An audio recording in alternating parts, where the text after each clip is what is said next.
to Concrete Mountain Scrapmore with Brenda. I'm Brenda, and today we're bringing you another part of our Nosegay sew along. And this time we're going to be concentrating on the cones. It's the very center of our block. It's this part of the block that we're going to be looking at today and how to put it together.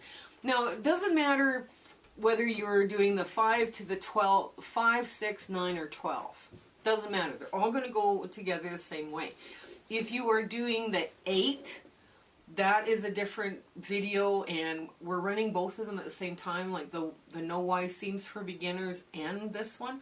So if you want really, not to have Y seams, you're in the wrong video. So I'll put the video link to that below. We also have a Facebook group, and we tend to drop patterns in there earlier, so that's kind of the perk of being in a Facebook group. And by the time this video drops, we will be voting on our November sew date. So join that group, and then you have a say in when you would like to have a sew date. Now, one more thing. The other person I'd like to introduce you to today is Janice Wright, and her YouTube channel is The Right Way, and she's doing all sorts of like lovely quilting and like she's a long armor, but she also shows different like patchwork quilts. She did an uptake of the Rippling Goose, the center of the Rippling Goose, right? And I thought she did such a lovely and unique way of presenting that block, right? So anyways, come on in, we gotta get to the sewing. Okay, so I have my bag of, this is the one Nosegay block that I'm doing. So out of this block, I have pulled out the cones. Now, the cone part of this is fairly simple, right? So they're the same size. These things are the same size. And what you're going to do now is you're going to sew them together into making that rounded thing. So what I'm going to do right off the top here, I'm going to get my sewing machine here going. And all I want to do them all the same way. So I have decided I'm going to sew them with all the white going up, because that's going to be easiest for me to remember how to do. The white is up.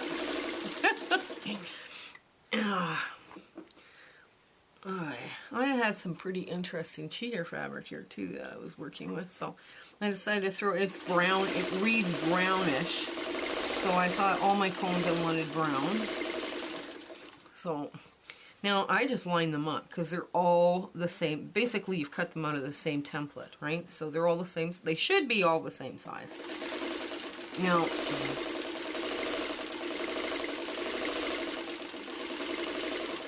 and there we go. We got them all lined up. And all 4 of them are done. Now, I know people have asked me not to sew these little blocks like leader enders, but I have a bunch of these that I need done. And I'm just going to sew one just to move the work through, instead of using my trusty overused plug. Now, all I've got all the white ones are on top. So what I do is I flip them over, and I'm going to press to the dark. Basically what I'm going to do right now is finger press, just so I can move this along a bit. Now, when you're finger pressing these, don't pull. Be very, very gentle as you're finger pressing these, and just kind of, it's more of a negotiation than anything. You're kind of like, okay, just gently twisting you over, just like this. Okay, so these 2 are the darkest, so I want them on opposite sides, and these 2 are the lightest, so I want them on opposite sides. So in order to make that happen, now I'm going to line up my edge here, and I'm going to make this just like so. Now, once I get going, these seams will nest. And what I want to do is I want to nest where this seam is on top, like there's, I want to nest it like that. That's why you press them all the same way. Right? And you just move through. Take your time. It's not a rush. No race. No race.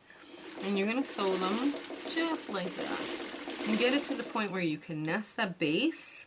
And then that getting that base nested also gives you better points. And pick up another one of these. Okay, here we go. And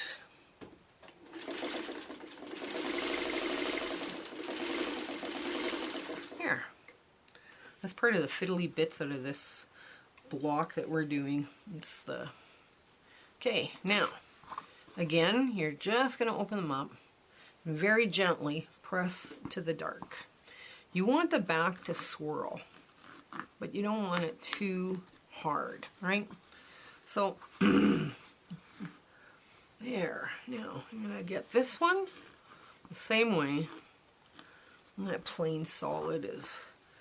It's nice to throw a solid in every once in a while, just to move. Well, I moving them out of my scraps. So what I'm going to do is I'm going to line up this edge here, and just there. There you go. Now this nests as well. These pieces here nest, and we're going to make sure they nest. And I want to line up the points, right? Because I want that perfect little line going on. There we go. And I can see from here, and I'll just, where's my pencil? I'll just draw it for you here. There's an X right there. There's an X and an X. So I want to be right here. And you see that X? Okay. So that's where I want to point my sewing into. And now you just line up the edge on the other side. There you go. And you run through another piece of your block. And with this, oops, hang on. With this, you open it up like so. You make sure you got all your points together like this. All your points are just perfect in that perfect center, because you've taken the time to, here's one line of stitching, here's another line of stitching, right? And that where you're sewing is like a thread away this way on that line. So now you're going to swirl this just by breaking your seam, just like that. And you're going to press to the dark. Okay, there, and there we go. And now, because this is broken, you know, you do it just like you would a 4-patch. Okay, and do this just the way. Why is this done? Okay, did I not break it in the right spot? Yes, I did. Anyways, that's what it looks like. So we'll get to our big ta-da moment, okay? So this is our cone center of our nosegay. It came together very quickly. I just finger press this. I haven't touched it with an iron yet or not. Now, this does lay flat. Now, if your seams flip on you, just clip it so the seam will go the right way, right? I mean, you don't have to get like crazy with the clipping or anything. You just clip down to the seam line, and all of a sudden, your seams will swirl the right way. You know, and that's kind of important with this block, that they do that. So I'm just going to finish up clipping them. They're all supposed to go one way, and for some reason this one got a little sidetracked. So just clip down to the stitch line and you make it swirl that way. And I'm going to get my cameraman to hold this up for you in just half a sec. There we go. And there's the back of it. Now, I would have to press it to make it like that, right?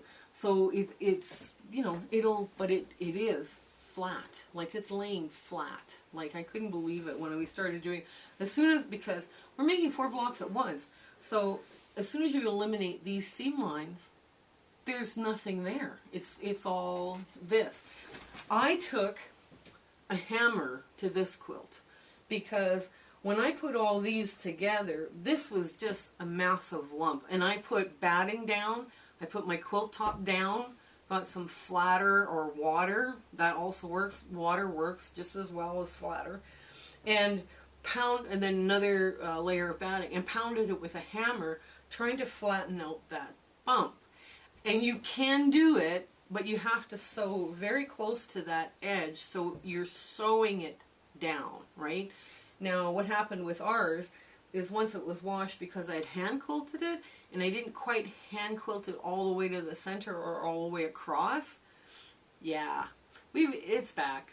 I'm gonna have to like wail on it with a hammer again. I wailed on it so hard that I literally could not lift my arm anymore. So this actually is a better way. Now, on the larger blocks, you're going to be able to machine sew your Y seams, right? This is a 5-inch and the 6-inch too.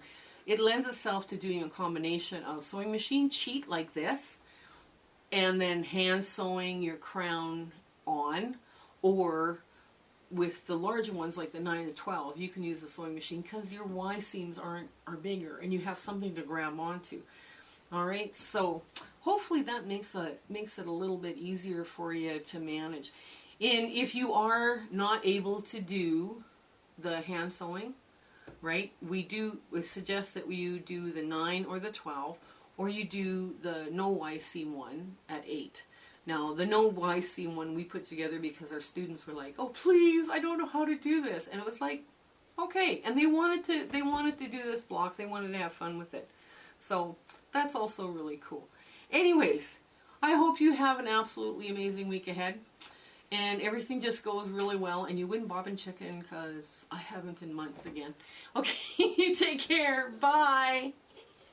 My husband and I would love to thank you for coming along with us on our little fun adventure here that we're having. We do have a Facebook group now, and that Facebook group is got some very, very talented quilters in there, and we love sharing and you know, posting pictures and commenting, and it's been a lot of fun. And the advantage of the Facebook group is sometimes I drop patterns in there early, so you kind of get a hint as to what is coming next. After the Nosegay sew along, we're going to be doing curves boot camp right away. So we'll get you sewing those curves, and it'll be fun. It'll be a lot of interesting little blocks that we've got to work on. But we would like you to share, like, and subscribe. Telling your friends about us and letting them know that you kind of like our channel, that means so much to us here.